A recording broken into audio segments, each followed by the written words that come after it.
Well, good morning, good afternoon, or good evening, depending upon where you are in the world, and welcome to today's DevOps.com webinar. I'm Charlene O'Hanlon, moderator for the event, and I welcome you. We have a great event on tap today, but before we get started, we do have a few housekeeping items we need to go over. First of all, today's event is being recorded, so if you miss any or all of the event, just know you'll be able to access it on demand later on. We'll be sending out an email that will contain a link that will take you right to the webinar on demand. And we are taking questions from the audience. So if at any time you have a question for either of our panelists, please don't hesitate. Just use your GoToWebinar control panel and submit your question, and we'll take probably about 15 minutes or so near the end of the presentations and go through the audience questions. All right, with that, we'll go ahead and kick off today's webinar. Key considerations for advanced load balancing and traffic insights for Kubernetes deployments. Our speakers today are Akshay Mathur, Senior Product Manager at Aten, and Sudarshan Raghavan, who's Director of Software Engineering at Aten as well. Welcome, gentlemen. Thanks for joining me today. Yep. Akshay, Thanks, Charlene. Thank you. I know actually you're going to be kicking off the presentation, so go ahead and I'll put myself on mute, let you do your thing. Thanks, Charlene, for introducing us and hosting this webinar. And thanks everyone for taking time out and joining us today. In this, we are going to talk about a couple of things. The first will be the market trend, because of which we all are here working with Kubernetes. The second will be the challenges that come across when we try to move our applications to Kubernetes environment and what considerations we should take at that time. Third will be how Aten is trying to solve and help the entire ecosystem so that admins can be relaxed. And after that, towards the end, Sudarshan, who is with us, he is going to show a quick demo about how the entire solution is working. So to start with, let's see the trend. And we actually all are aware of these trends. We are just putting it here for the completeness that applications are now moving from monolith to microservices. And similarly, the application deployment workloads are moving away from big fat servers to VMs or to the containers now. So in the last year, really the Docker and the Kubernetes both came up as the de facto standards and very good technologies that everybody is adopting. And because of that, we all have seen surge of usage in Kubernetes and Docker in the public clouds and private clouds and all kind of places.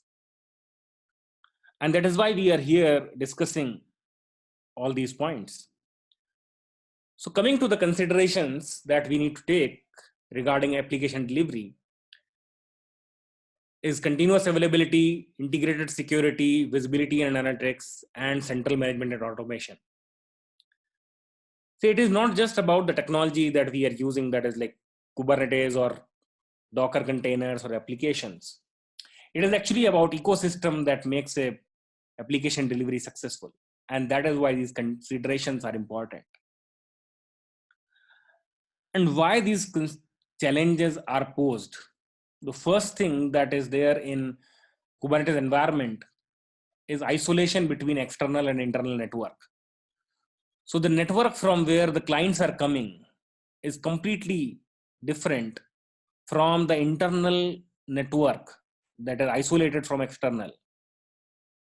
So in that case, something is needed that bridges the traffic from external to internal network.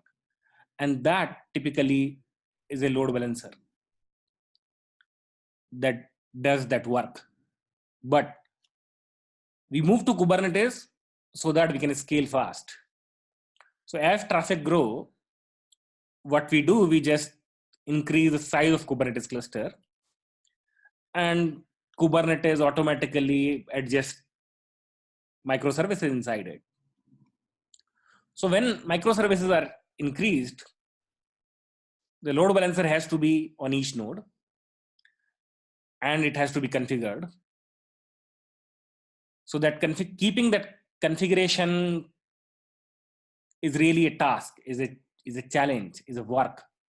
The other challenge comes from the auto-healing nature of Kubernetes. Whenever Kubernetes finds that a container is not behaving properly, so it just kills that container and brings up the new one. And this new container comes with the new IP address. So if the configuration is the IP based, then again, it becomes a task. It has to go, somebody has to go in and then change the IP address, make all the application services aware, all the microservices aware that this container has been changed. This particular microservice is available now at a new address. So overall, that what we are talking about, that keeping the load balancer configuration in synchronization with the infrastructure, that really becomes a cumbersome task.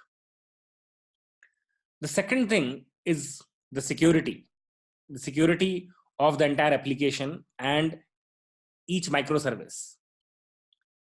So there are two types of traffic security we are talking about here. One is the north-south traffic that is coming from the client. So the bots or attackers or data thieves, we need to keep them out. And then the traffic and security between the microservice. So for whatever reason, if one microservice, say for example, compromised, somebody gets access to that particular container, it should not happen that he gets access to all other microservices, all other containers. So for example, if microservice A is not allowed to talk to microservice C, a normal application is not doing that, even in the malicious cases, it should not be accessing it. And if it tries, it should be stopped right there. So really two types of security we are talking about here. The third one is the visibility, that what is happening, what is going on in the traffic in the application. In the past, we were typically doing this performance monitoring, that is mostly post-facto actions. Like we monitor health, and when something goes wrong, some server goes down, we go ahead and like replace that server. Here that task is being done by Kubernetes itself. Or we do log analysis and then make sure that next time the problem doesn't occur. We try to avoid it. But now in the high demand environment, it is really required to be proactive, be predictive about what is going to happen. Whether I'm going to get more traffic tomorrow so that I scale in advance, or something is going to break, the response time is going to high, I do more provision, I do fixes.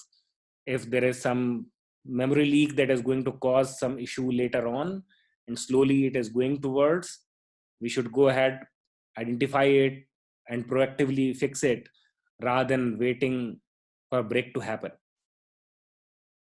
So analytics and visibility is moving from just performance monitoring towards troubleshooting and insights for proactive actions. And the next one, and the most important one, is the central management and automation. So as we talked about in the first slide, that the environment is changing, it is dynamic. So unless there is a single place from where the entire thing is being managed, it becomes very cumbersome to go into each instance and configure it.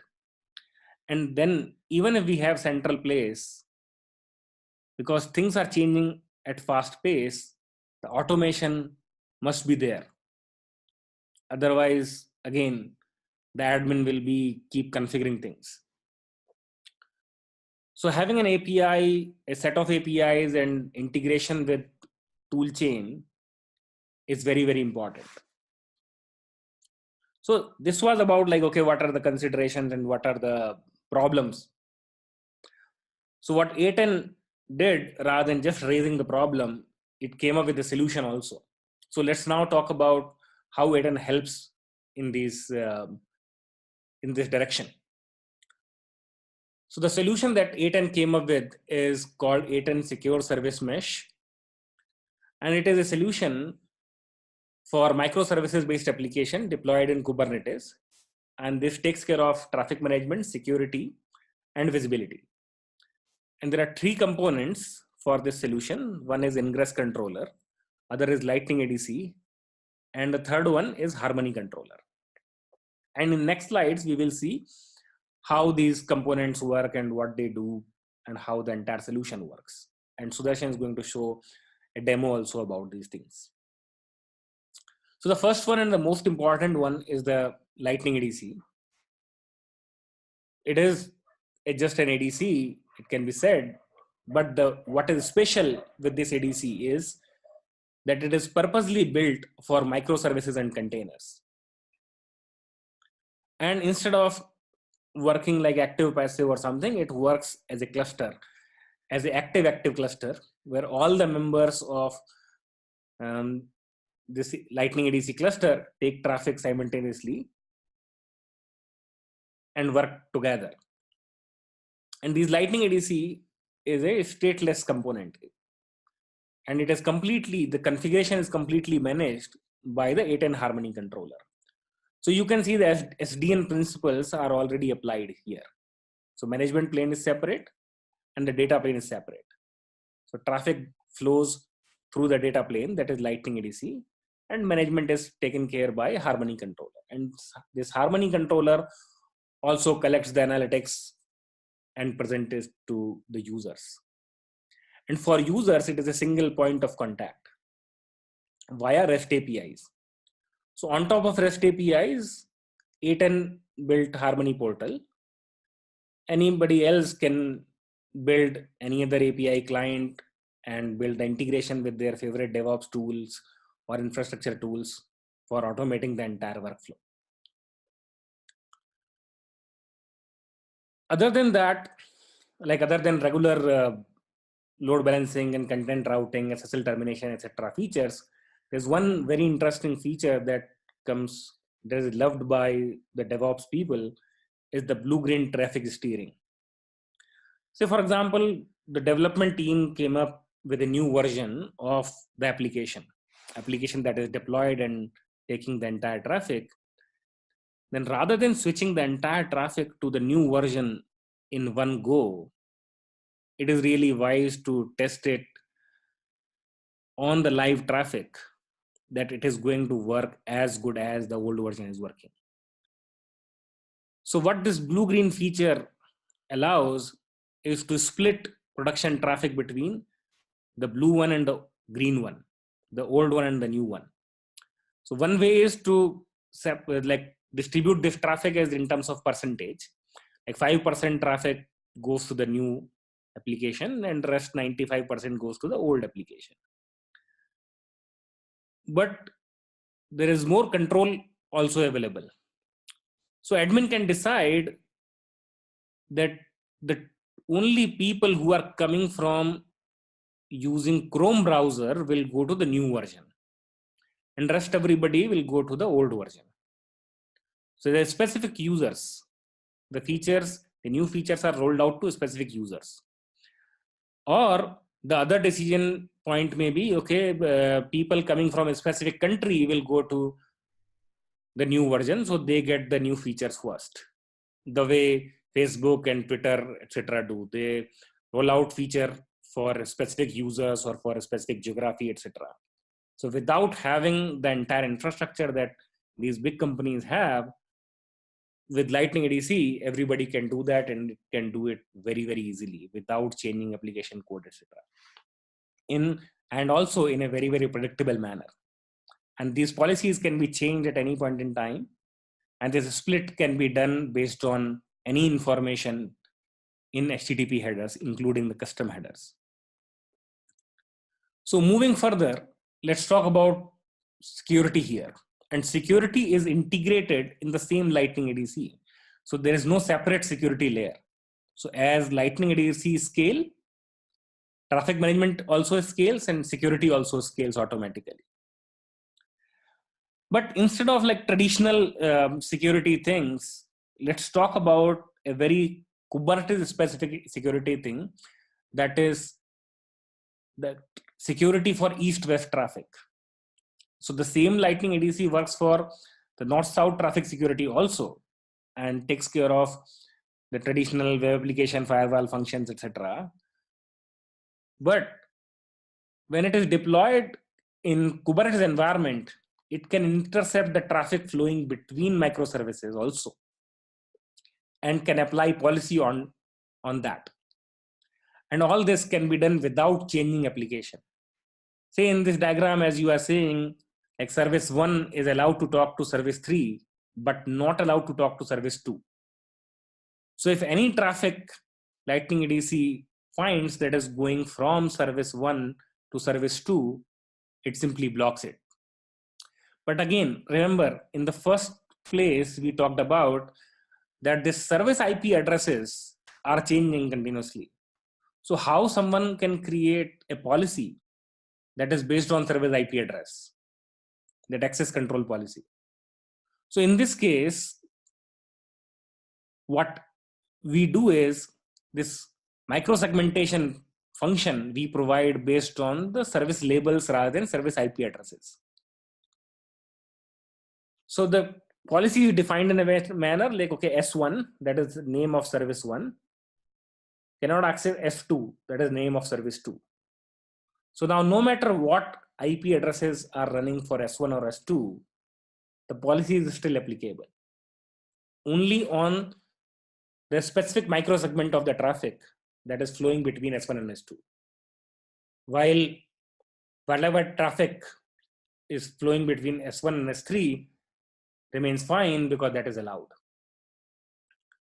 Moving further, let's see how the entire application solution works here. So you can see the Kubernetes cluster down here and the clients that is accessing it out from outside. And we just put the Lightning ADC in the middle. And what we suggest is that Lightning ADC should be deployed as daemon set, so that when traffic increase and we decide to increase the application infrastructure by adding more nodes, Lightning ADC also instantiated by the Kubernetes itself automatically. And these Lightning ADCs join the same cluster, talk to Harmony controller, get configuration immediately, and be ready to serve the traffic. Now the second part, that these application service container IP addresses can also be keep changing. So for that, we introduce another component called ingress controller that keeps a watch on the life cycle of these containers. And as soon as any change happens, it informs to Harmony controller and the configuration reaches to Lightning ADC immediately. So in this way, the admins need not worry about the configuration changes and they need not spend time into it. And they can now focus on improving the user experience, improving the applications now. And for that purpose, for improving the experience, they get analytics and insights. So as you can see here, the analytics is laid out in the same manner the way traffic flows. Say traffic goes from client to ADC to application, and in the same manner it is laid out, and we can click on these tabs and the graphs down here are displayed in that context. Right now the client related graphs are displayed here. When we select the application or app servers, the graphs and information related to application or app server, or when we click ADC related to ADC are displayed. So in this way, the troubleshooting and getting the reports, etc., becomes very, very efficient and quick. One specific use case I would like to talk about here, that is taking care of end-to-end response time. And this we have seen that pretty much every application owner is concerned about. So when application response time starts going high for some customers, it must be differentiated whether it's infrastructure problem or it is an application problem. And traditionally, we have come to know that either the tools don't exist or the entire process is cumbersome, and because of that, the debate continuously goes on. Okay, it's infrastructure issue or it's application issue. So on this particular page that we have created for taking care of end-to-end response time, not just the entire response time breakup is shown, but also graphs showing that what is the performance for individual URL and what is the performance for individual clients and what is the performance for individual servers as well as geographies. So in this way, wherever problem happens, say for example, if a URL is bad, then that URL is stack up high here and everybody else remain the normal. And if infrastructure has the problem, the server or service container has the problem, then one service container is stack up high here and everybody else remain the normal. And say for example, in this case, we can see that Australia is stacking up high in terms of latency and everybody else is fine. So this gives us a very quick way to differentiate where the problem lies, and so that we can go ahead and work for that particular area. If URL is the problem, then application needs to be fixed. If container is the problem, then container has to be fixed. But what happens sometimes, this is ultimately statistical information, and that can be skewed by some one-off extraordinary case. So to build the better confidence, we also provide the per request log analysis, where admins can go into individual transactions and see what really happened, from where the traffic came, who was the user, who was the client, what was his referrer or user agent string, etc. Everything can be looked at, and this simply builds the confidence that whatever we are going to attack, whatever we are going to fix, problem really lies there rather than being a one-off problem. So this brings me towards the end of the presentation part of it. Just to summarize, the advantages that Aten solution brings is in terms of three things. One is the simplified and efficient operations because of central management and integrated security functions. It brings the agility in the teams because of self-service enablement and integration with the DevOps tools. And the third and the important one is the visibility and control, because unless you are aware what is there, what is happening in the environment, things cannot be fixed. So now I will hand it over to Sudarshan, who will just show a running system where he has deployed application microservices in the containers. He has a Lightning ADC and ingress controller running, and he'll take you into the Harmony portal and show the graphs, etc. also. Yep. Thanks, Akshay. So good morning, good afternoon, good evening to everyone. My name is Sudarshan. So I'm a director of software engineering at Aten, focused primarily on the Kubernetes and container integration, along with public cloud and private cloud integrations. So Akshay gave a great presentation explaining the solution that we are trying to offer for both Kubernetes, north-south, and east-west ingress. As he explained, to also kind of give you like a teaser into what we've done in terms of visibility, automation, troubleshooting, and then integrating it with your automation framework. This will be a demo, and also kind of lead you into what are the things that we're going to offer down the road. Okay. So before I actually get into the Harmony controller demo, I wanted to walk you through the demo setup, just to give you an idea about what exactly we are dealing with. So the demo setup is running on a 3-node Kubernetes cluster. This is single master, 2 slaves. It's running a microservices application that's made up of 18 microservices. Some of them have multiple instances running. Some of them are single instance. So this is the layout that you're seeing distributed across the nodes. And on this Kubernetes cluster, I have a separate namespace, that is the HC Ingress demo namespace. And within this namespace, I'm running the ingress controller and the Lightning ADC as a daemon set. It's not mandatory that the ingress controller and the Lightning ADC run in the same daemon set. Or rather, in the same namespace, they can be in separate namespaces.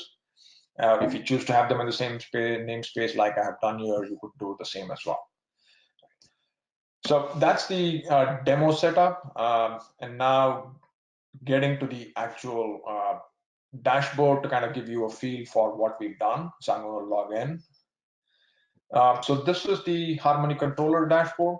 So you can read more about this. We have online documentation that we will share with you for you to get familiar. So on the Harmony controller for Lightning, there is the notion of a logical cluster. A logical cluster, as the name implies, is a collection of Lightning ADC instances. They could be VMs, they could be bare metal instances, and in this case, they are containers or other pods running on Kubernetes. So as I showed you, it's a 3-node Kubernetes cluster running a daemon set. So you have 3 instances. All of those pods come up, they tie themselves back into the cluster, and you basically see the data here. So that means even if the pod were to restart for some reason, the new instance, when it comes up, will register back, get the configuration associated with this cluster, and it basically works as is. So it's zero-touch provisioning once you do the initial setup. And as the Kubernetes cluster scales up or scales down, everything is automated so that you don't have to do anything. So that's the cluster aspect of it. And the next is the Lightning ADC's configuration. So this is created from a Kubernetes ingress resource created by the ingress controller. And this is the detailed configuration. So like I mentioned earlier, this is the name of the application, and this is the Lightning ADC cluster that this application is deployed in. Right. So this association is what makes sure that as the Lightning ADC cluster scales up or scales down, that the application is automatically deployed on it. Right. And so that's the basic association part of it. And then you get to the how traffic ingresses into the Lightning ADC. This applies for both north-south and east-west. So you would have the SSL certificates and the ciphers. We support, like Akshay mentioned, we support TLS 1.3, we support all PFS ciphers, and we are dual certificate support enabled. So you can set up both an RSA and an ECC certificate. And if required, you can enable client auth. So you define your ingress ports. So this can be basically your choice. It's not mandatory that you stick to the defaults. And then you have the basic security policies. How exactly do you want metrics collected? How often do you want your dashboard refreshed? And then the actual service layout. So this is basically your microservices modeled as Lightning ADC configuration. The servers are resolved by the ingress controller. So this is basically the ingress resource. Like I said, this microservice application has 18 services. So I have a service set up for each of these. And of these, most of these services are north-south ingress except Barista, like you're seeing here. So this is east-west traffic. This has no direct access. And the reporting engine. Once again, this is for inspecting east-west. These services aren't accessed directly from outside. Right? So that is the configuration part of it. Now, to kind of walk you through what alerts are. So the configuration is all fine. Okay, so you're monitoring traffic. I want to make sure that my traffic is fine, and in case something were to go wrong, I need to be notified. The notification can either be over an email, which is okay, but ideally, say, post it to a webhook so that my automation framework can kick in and do whatever it has to do to fix the problem. Right. So for that, we support what are known as alerts. So you can configure alerts. So in this case, you click on a new alert. These are the parameters that we support creating alerts for. So this list will only keep growing. So you could do it on the CPU utilization, the network bandwidth. Some of these don't apply in a container environment. So for example, things like app server errors. These are HTTP layer 7 errors.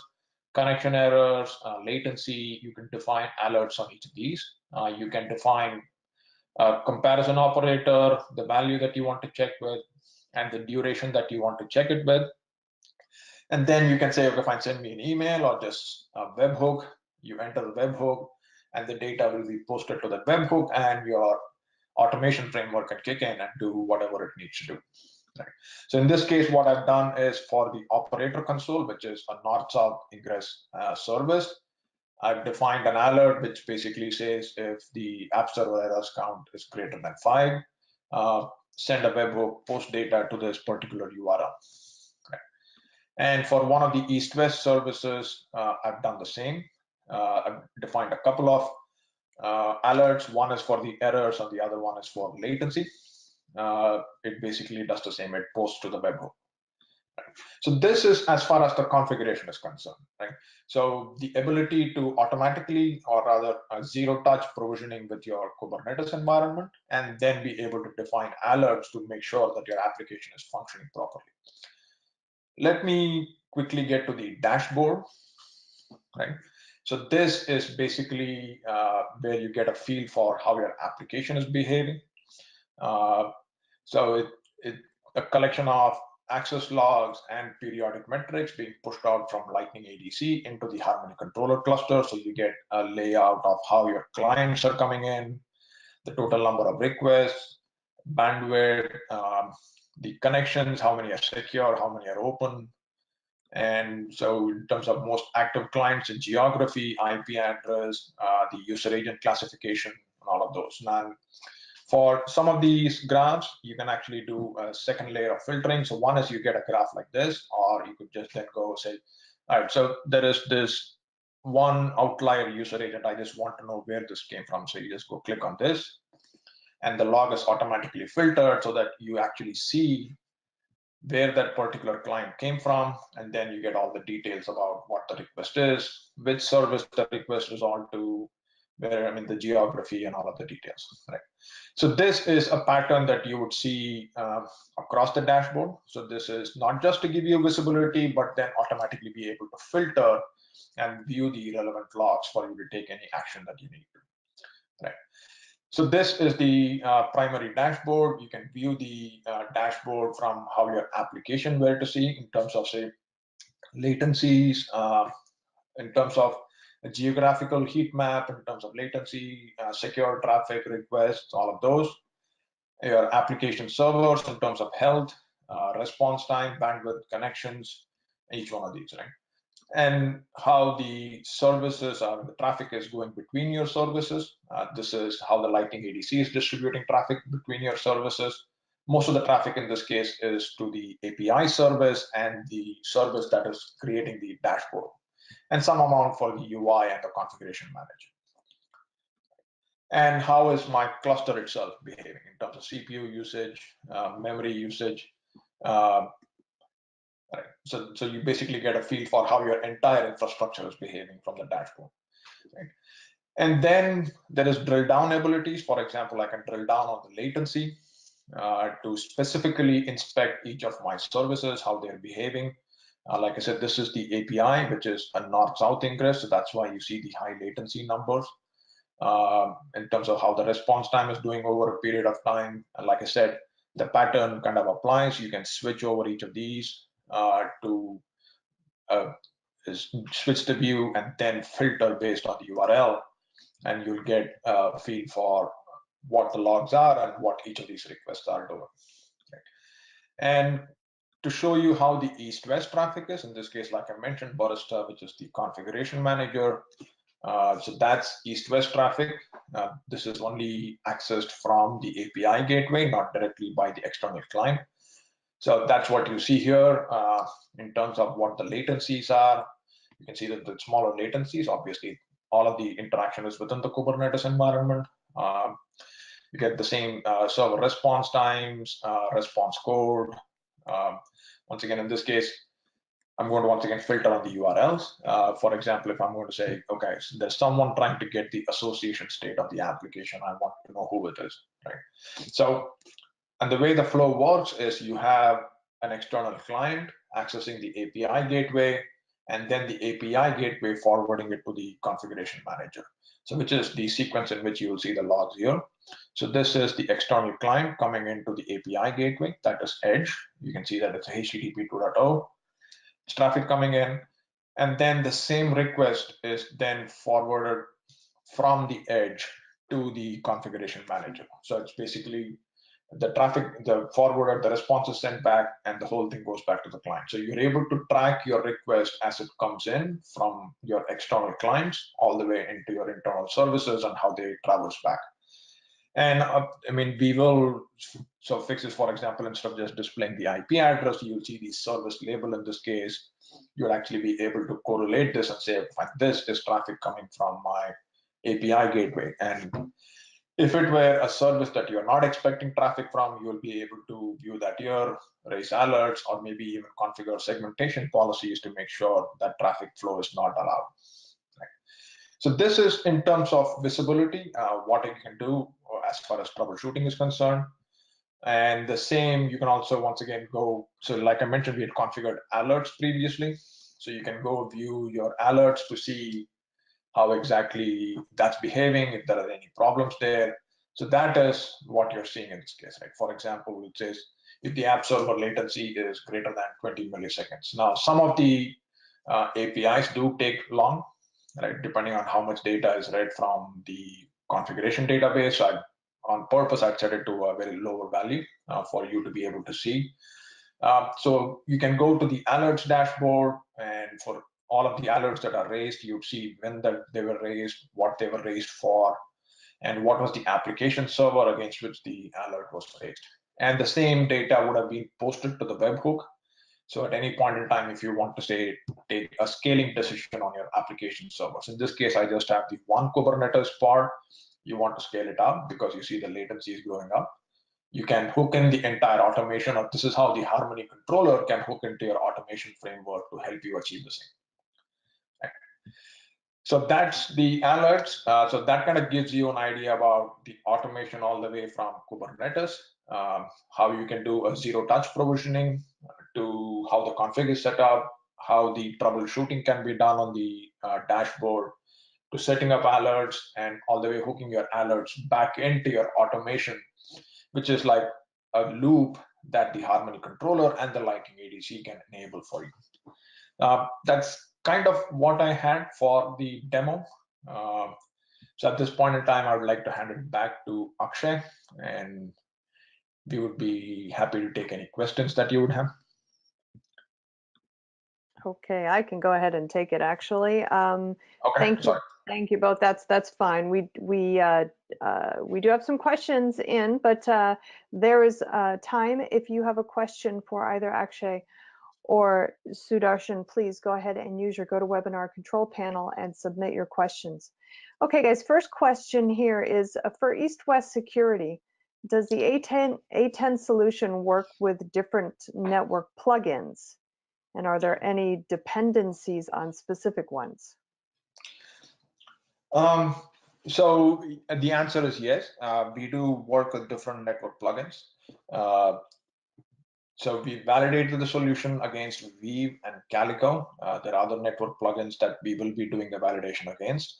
So given the fact we're doing transparent proxying, there is a certain degree of IP tables dependency.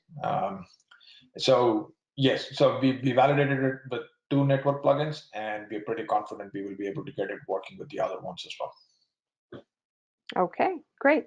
Next question. When you say micro-segmentation for east-west traffic, what exactly do you mean? Is that at the network level?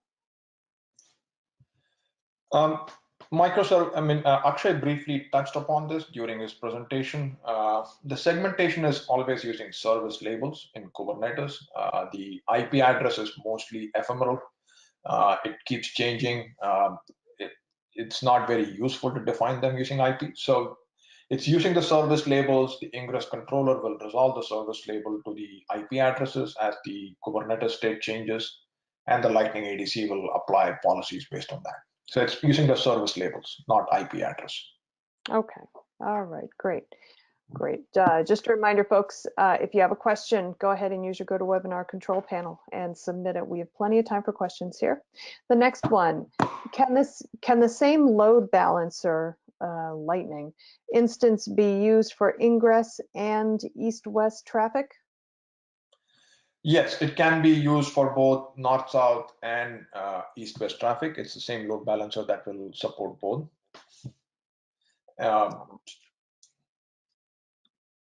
Okay, all right.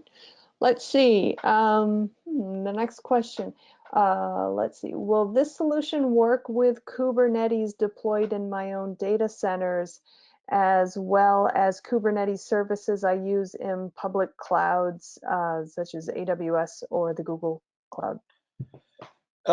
The solution works the same. So this works the same on public clouds, private clouds. It doesn't make, we are agnostic in terms of where the Kubernetes setup is deployed. It's not necessarily just restricted to one particular data, or rather private only, not like that. It's agnostic that way. Okay. All right, great. All right, we're down to our last question. Just a quick reminder, folks, if you do have a question, go ahead and send it on in, and we should be able to get to it. But here is the question. Is it possible to integrate with external logging systems like CIM systems? I never know how to pronounce that, so. Okay. Yeah, I think it's pronounced CIM system. Yeah. So the answer is yes. We do support integration with external CIM. Along with pushing logs and metrics to the Harmony controller, we can do the same for external log through the syslog interface, and that would include standard ones like Splunk, QRadar. We can do W3C, CLF. The standard formats are available, and you can customize it based on how you want the logs to be seen by your CIM. Okay, all right, great. Okay, that is all the questions that I've gotten in so far. If you do have a question, go ahead and use the GoToWebinar control panel and submit it. And while we're waiting to see if any more questions come in, I do want to remind the audience that today's event is being recorded. So if you miss any or all of it, you will be able to access it on demand. Following today's webinar, we will be sending out an email to everybody who registered that will contain a link to the webinar. And from there, you can just click on that and it'll take you right to the webinar. Also, the webinar is going to be living on the DevOps.com website. So if you want to check there, that's great. Just go under the webinar section on DevOps.com, click on demand, and it should be right there waiting for you. And then while you're there, you can go ahead and check out some of the other webinars that we have, both upcoming and on demand. Hopefully there'll be one or two that pique your interest. Okay, I have not gotten any more questions in, so I guess we will go ahead and, yes, I do have one more. I am so sorry. Let's see, perhaps I missed something because the first presenter was difficult to understand because of bad reception and reverb, but what are the 4 key considerations? If you, Sudarshan, if you might be able to kind of go over those real quick, just real quick. So the 4 key considerations, so one would be, so for allowing the operators to stick to, say, having Kubernetes as the single source of truth as far as configuration is concerned, being able to operate with just the Kubernetes ingress resource, and then have the automation available such that the north-south and east-west ingress load balancer can be configured. That is step 1. The second would be, once the load balancers are configured and we're able to ingress and north-south and east-west ingress traffic, being able to view metrics. So it's basically getting a feel for how your application is behaving for each of these cases in terms of latency, errors. That is step 2. And to be able to extend that to standard CI/CD frameworks, which is a pretty standard deployment within Kubernetes or even public cloud kind of deployments, being able to model my CI/CD, that is blue-green, based on whatever parameters that might be, a percentage split, you can do a canary deployment, or rather classification of my customers, being able to get to my blue versus green, and then get a feel for how the blue and green are behaving. That would be 3. And 4, for all of these to tie back into my entire automation framework, so that my automation is triggered to handle failures or potential failures, not wait for the actual failure to happen, being able to make a decision on when a failure can happen so that I can take corrective action before there is any level of degradation in my application. So that might involve scaling or just removing a pod and replacing it, any one of those. So it's basically being able to let the operator keep everything in Kubernetes so that they're only dealing with Kubernetes, and then have the load balancer provide all of the integration, and then finally loop the whole thing back into your automation so that your application is up and running all the time. So that would be the 4 key considerations for deploying in Kubernetes environment. Okay, great. Thanks, Sudarshan. I appreciate that. I'm sure the audience did as well. Guys, we have not received any more questions in, so I'm thinking that everybody's going to get another 17 minutes back in their day. So I do want to thank Akshay and Sudarshan both for giving us today's presentation. And also want to thank the audience for joining me today, and also special thank you to those audience members who did submit questions. Again, as I said before, today's event will be available on demand post-webinar, and it will also be living on the DevOps.com website. So go ahead and listen to it again at your leisure. And again, thank you to today's panelists for joining me today. And this is Charlene O'Hanlon signing off. Have a great day, everybody. Thank you.